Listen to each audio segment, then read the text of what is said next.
your station. Live 89.5.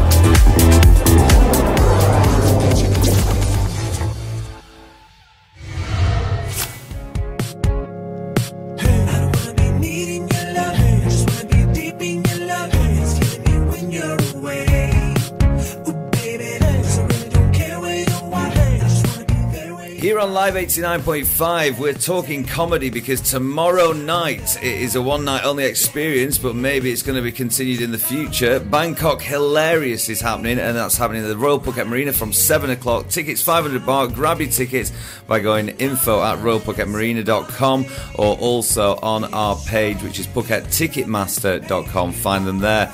Guys, thank you very much for coming down from Bangkok. This is great. And further, Garrett, you've even come from Canada. Yeah, all the way from the magical land of Canada. Did you walk or flap your arms? Well, there was times when I'd be walking, but also other times when I'd be on a plane, hanging out, bringing some ice over. I've got to say, it's all melted. I've got to say, it's commitment for you. That's very nice of you to bob over here. We Canadians are very committed. You definitely are committed to the insane asylum. And are you enjoying it at the moment? Are you liking Phuket? Yeah, I'm loving Phuket. It's very lovely. We were staying at the marina, and it's a beautiful place. I was going to say, you obviously haven't seen the venue then, if you're saying you're loving it. Well, it's a joke. That's a joke. It's lovely. It's Skippers. It's the old Skippers, and it's going to be fantastic. I was trying to be comedic there. You see? I see what you did there. I should leave it to you guys. You're the professionals. Okay. Talking of which, let's hear a joke from one of each of you. Okay. So here we go. This is a good one. You guys will enjoy this. So my grandfather, he kept on telling all of us that he had cancer. Right. He kept telling us we had cancer. Turns out it was all in his head. Am I right? Oh, no. That was close. That was close. Okay, Leo, please lighten the mood. Go a little less dark. It's a family program, remember? All right. So they say, give a man a fish and he'll eat for a day. Teach him how to fish and you feed him for the rest of his life. Unless, of course, he's Rohingya. Then he'll just sit there drinking his own piss until you bring him food. Oh, right, okay. Dare I go over to Graham now? So yeah, Leo, lighten the mood. Lighten the mood. Current affairs, I guess. I make I love Thailand. Thailand doesn't realise how funny it is. It really doesn't. It should know. It should realise that it's just brilliant. For instance, I was Bangkok, made a translation error. I was waiting at a bus stop. But it's Bangkok, so the bus doesn't actually stop. So I think it's more of a bus slow down a bit. Okay, is that guys. lightening the mood? It's lighten the mood, but taking it to a whole new surreal level now. Right, so guys, qualifications. Have you got any? Is there actually any comedy qualifications? You get up there and this is your profession. You've got to just plough at it. Stage time brings your qualification, doesn't it, I think? Yeah. My mother says I'm funny. There you go. That's enough. That's all you need right there. That's all you need. That's the power that takes you to the stage. It's all in her head, though. Apparently it is, yeah. My wife says I'm funny. In bed. His wife is my mother. Oh, this is going good now. Right, okay. Guys, I'm not going to speak for a while now because I'll just let you generally just populate the airwaves. Well, we're under pressure. We've got nothing. Well, we just have to. Are we just supposed to talk now? Right. Okay. Let's talk about lifestyle. Obviously, it is very important in every comedian's routine. Now, there is this old sort of thesis, philosophy that many comedians are actually pretty depressed. How do you feel about that? Miserable. Those news alone make me depressed. It is true, I think. It is true.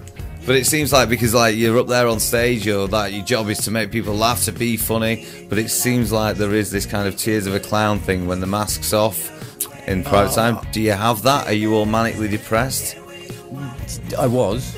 Garrett's going no. Garrett looks like it's fun happy. times. Yeah. I'm full of sunshine. I think the problem for me was, in England you drive 4 hours, and then you're in a room, people are looking at you, laughing at you, and then 10 minutes later, you're in your car on your own for another 4 hours of driving on your own. That was the most depressing bit. Right, okay. But I didn't wake up want to kill myself, write 8 jokes. It's the in between bits, yeah. It's the in between bits. Well, it can also like bring out the fun in you if you are having a bad time in general. Okay, now ambitions. Like, where do you want to see yourself in the future? I want to see myself back on this show at least in 5 years. Yeah. Maybe in 5 hours. Maybe 5 hours. That would also be just as lovely. I can cross that off early then. Leo, have you got some ambitions? Where would you like to play? Have you got any legendary meccas of comedy that you'd like to be? To play? I thought you said where do I see myself? Oh, where do you see? I see myself in the future, space traveling. But on stage, yes, I want to be. I want to go to America one day and do a road tour, like just buy a van and live in a van for a few months and just drive coast to coast, doing open mics and stages until I get to really big. Because this seems to be like in every comedian, because every comedian seems to have this kind of thick-skinned, hardcore sort of like just go and do it. It's like there's no fallback plan, there's no pension plan. There's like it's literally get up there and just do it. Now that seems, and you're all nodding sort of wholeheartedly. So this is it. So that's where you see yourself. What about you, Graham? Where's your mecca to go to? I do a lot of writing and promoting, but I'm sorting out a comedy festival for Thailand. Now it's all settled again, so that's the near future. But just traveling again, there's no goal. It's the journey. I don't want to preach like a Buddha or anything, but for me, it's no goal. Just the journey. Just meeting international comedians. So I've met some Indians, Canadians, and then eventually Australia as well. So it's just touring. I want to do just all the crappy little gigs in the whole world and the nice ones as well. This is it. What's favourite kind of venues to play? Best kind of venues to play for you guys? I've always the Comedy Store, Leicester Square was always.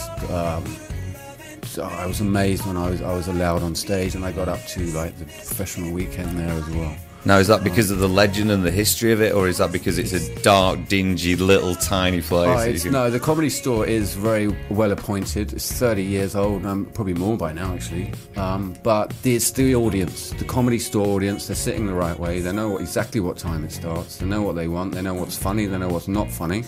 They'll tell you if it's not funny. The guy that runs it's been running comedy for 40 years. It's in the middle of Leicester Square. There's just something about it. And I went there every weekend. Even if I wasn't on, obviously. But yeah, so that's just for me. Comedy Mecca is the Comedy Store, Leicester Square. Yeah. Excellent. And for you, Garrett? I do love dingy bars where there's a back area where you get tightly squeezed in. Everyone's crammed in like sardines. That's a great audience. But I also just love playing to people on the street where they don't even know that they're part of a comedy show. That's the other time. You just make the world happier. That's all I want to do with my life is make people smile. I don't know if make them happy, just make them smile and laugh. Brilliant.